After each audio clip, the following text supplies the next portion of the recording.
de bolca görmüş olacağız.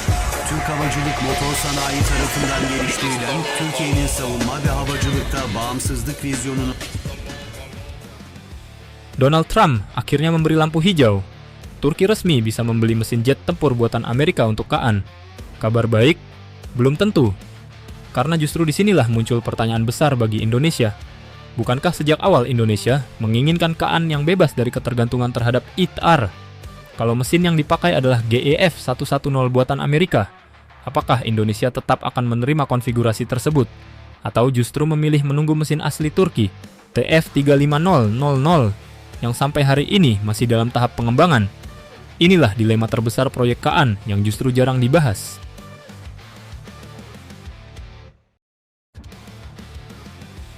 Trump memberi lampu hijau. Kabar yang ditunggu Ankara akhirnya benar-benar datang. Presiden Amerika Serikat Donald Trump memberikan lampu hijau terhadap penjualan mesin General Electric F-110 kepada Turki. Mesin ini akan menjadi dapur pacu bagi batch awal jet tempur generasi kelima Kaan, program ambisius yang selama ini diproyeksikan menjadi tulang punggung kekuatan udara Turki di masa depan. Bagi Turki, keputusan ini merupakan angin segar. Selama beberapa tahun terakhir, pengembangan Kaan memang berjalan cukup cepat. Airframe berhasil diterbangkan, pengujian terus dilakukan, dan berbagai sistem mulai dimatangkan. Namun ada satu pekerjaan rumah yang belum sepenuhnya selesai, yakni mesin. Turki memang sedang mengembangkan mesin nasionalnya sendiri. Tetapi membangun mesin jet tempur modern bukan pekerjaan yang bisa diselesaikan dalam semalam. Teknologinya jauh lebih rumit dibanding membangun badan pesawat. Diperlukan material khusus yang mampu bertahan pada temperatur ekstrim, teknologi bilah turbin presisi tinggi, sistem pembakaran yang efisien, hingga ribuan jam pengujian sebelum mesin benar-benar dinyatakan layak dipasang pada pesawat tempur generasi kelima. Karena itulah Ankara memilih langkah yang paling realistis, menggunakan mesin yang sudah terbukti. Dan pilihan tersebut jatuh kepada General Electric F-110. Mesin ini bukan pemain baru. Selama puluhan tahun, F-110 telah menjadi salah satu mesin tempur paling sukses di dunia. Mesin ini menggerakkan berbagai varian F-16 Fighting Falcon dan F-15 Eagle dengan reputasi yang sudah tidak perlu diperdebatkan lagi. Artinya, dari sisi performa maupun keandalan, Turki tidak sedang mengambil risiko. Mereka sedang membeli waktu. Karena tanpa mesin yang siap digunakan, seluruh jadwal pengembangan Kaan bisa melambat beberapa tahun. Namun justru keputusan yang paling logis bagi Turki belum tentu menjadi kabar yang sepenuhnya menggembirakan bagi Indonesia. Indonesia dan keinginan lepas dari ITAR. Disinilah pembahasan mulai menjadi menarik. Sejak Indonesia resmi bergabung dalam proyek Kaan, salah satu hal yang paling sering dibahas bukan hanya soal teknologi siluman atau kemampuan tempurnya, melainkan soal kemandirian. Indonesia berkepentingan agar platform tempur masa depannya tidak terlalu bergantung pada pembatasan dari negara lain. Alasannya sederhana. Sejarah sudah mengajarkan bahwa ketergantungan terhadap satu negara dapat berubah menjadi masalah ketika situasi politik berubah. Embargo, pembatasan suku cadang, hingga izin modernisasi pernah menjadi pengalaman yang membentuk cara pandang Indonesia terhadap pengadaan alutsista.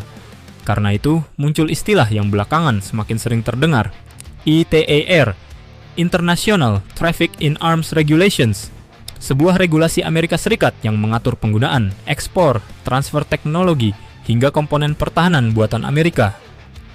Selama sebuah sistem masih mengandung komponen yang berada di bawah aturan ITAR, maka dalam kondisi tertentu Amerika tetap memiliki pengaruh terhadap proses ekspor maupun transfer teknologinya. Inilah mengapa selama beberapa tahun terakhir Indonesia terlihat semakin aktif mencari alternatif, diversifikasi pemasok, memperluas kerjasama, dan membangun industri pertahanan yang lebih mandiri. Maka ketika Indonesia masuk ke proyek Kaan, tidak sedikit yang melihat program ini sebagai peluang memperoleh jet tempur generasi kelima dengan ruang kemandirian yang lebih besar. Namun sekarang muncul pertanyaan yang tidak bisa dihindari. Kalau jantung pesawatnya justru berasal dari Amerika, apakah tujuan tersebut masih benar-benar bisa tercapai?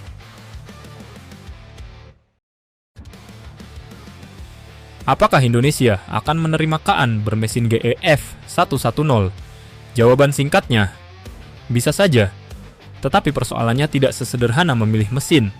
Dari sisi teknis, GEF 110 menawarkan hampir semua yang dibutuhkan. Mesin ini matang, teruji, memiliki rantai logistik yang sudah mapan, risiko kegagalannya relatif rendah. Artinya, apabila Indonesia nantinya menerima KAAN dengan konfigurasi awal menggunakan GEF 110, peluang memperoleh pesawat sesuai jadwal tentu akan jauh lebih besar dibanding harus menunggu mesin baru yang belum selesai dikembangkan. Namun setiap keuntungan selalu memiliki harga. Karena mesin tersebut merupakan produk Amerika, maka keberadaan regulasi ekspor Amerika tetap menjadi faktor yang harus diperhitungkan. Seberapa besar pengaruhnya akan bergantung pada konfigurasi akhir pesawat, bentuk lisensi, serta kesepakatan antara seluruh pihak yang terlibat. Artinya, tidak tepat jika langsung menyimpulkan bahwa seluruh program otomatis dikendalikan Amerika. Tetapi juga tidak tepat jika menganggap keberadaan komponen Amerika sama sekali tidak memiliki konsekuensi. Disinilah negosiasi menjadi sangat penting, dan kemungkinan besar Indonesia juga akan memperhitungkan aspek tersebut sebelum menentukan konfigurasi akhir yang akan dipilih. Pertanyaannya sekarang, apakah Indonesia lebih memilih memperoleh KAAN lebih cepat, atau bersedia menunggu demi mengejar tingkat kemandirian yang lebih tinggi?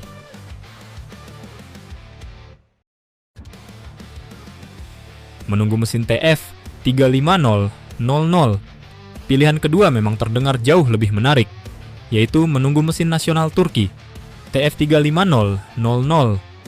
Mesin inilah yang diproyeksikan menjadi jantung permanen KAAN di masa depan. Apabila proyek ini berhasil sesuai target, maka Turki tidak lagi bergantung pada mesin Amerika untuk pesawat tempur andalannya. Bagi Indonesia, skenario seperti ini tentu memiliki daya tarik tersendiri. KAAN akan menjadi platform yang semakin mandiri. Potensi ketergantungan terhadap komponen Amerika dapat berkurang apabila mesin tersebut benar-benar menggantikan GEF 110 pada varian produksi. Namun ada satu persoalan besar. Sampai hari ini, TF35000 masih berada dalam tahap pengembangan. Target performanya memang menjanjikan. Tetapi membangun mesin jet tempur generasi kelima membutuhkan waktu yang panjang.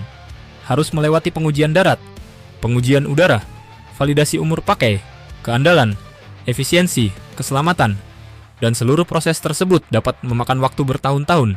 Dengan kata lain, mesin yang paling diharapkan justru belum menjadi mesin yang paling siap. Dilema Indonesia. Disinilah Indonesia menghadapi dua pilihan yang sama-sama masuk akal. Pilihan pertama, menggunakan KAAN dengan GEF 110. Keuntungannya jelas, program berjalan sesuai jadwal, pesawat dapat diterima lebih cepat, transfer teknologi tetap bisa berlangsung sesuai kesepakatan yang disepakati para pihak. Namun Indonesia harus menerima fakta bahwa platform tersebut masih mengandung komponen Amerika beserta implikasi regulasi yang menyertainya. Pilihan kedua, menunggu TF 35000. Jika berhasil, peluang memperoleh KAAN dengan tingkat kemandirian yang lebih tinggi tentu menjadi semakin besar, tetapi konsekuensinya juga tidak kecil. Timeline pengiriman dapat bergeser, jadwal produksi bisa mundur, dan seluruh roadmap penguatan TNI Angkatan Udara berpotensi ikut terdampak. Tidak ada pilihan yang benar-benar sempurna. Yang ada hanyalah pilihan mana yang paling sesuai dengan kepentingan strategis Indonesia. Karena pada akhirnya, membeli jet tempur bukan sekadar membeli pesawat. Yang dibeli adalah kemampuan tempur untuk 3 hingga 4 dekade ke depan.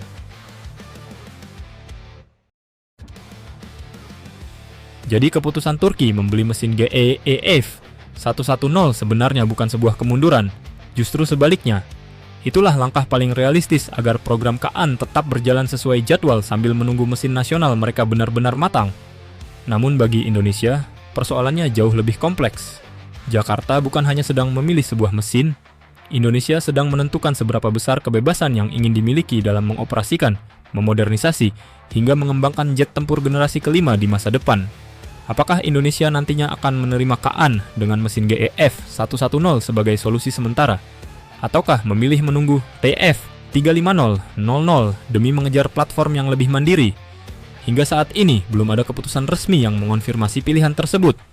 Yang jelas, keputusan mengenai mesin ini bisa menjadi salah satu penentu arah kerja sama pertahanan Indonesia dan Turki dalam proyek KAAN untuk bertahun-tahun ke depan. Dan seperti biasa, di dunia pertahanan, yang paling menentukan seringkali bukan bentuk pesawatnya, melainkan siapa yang mengendalikan teknologi di baliknya.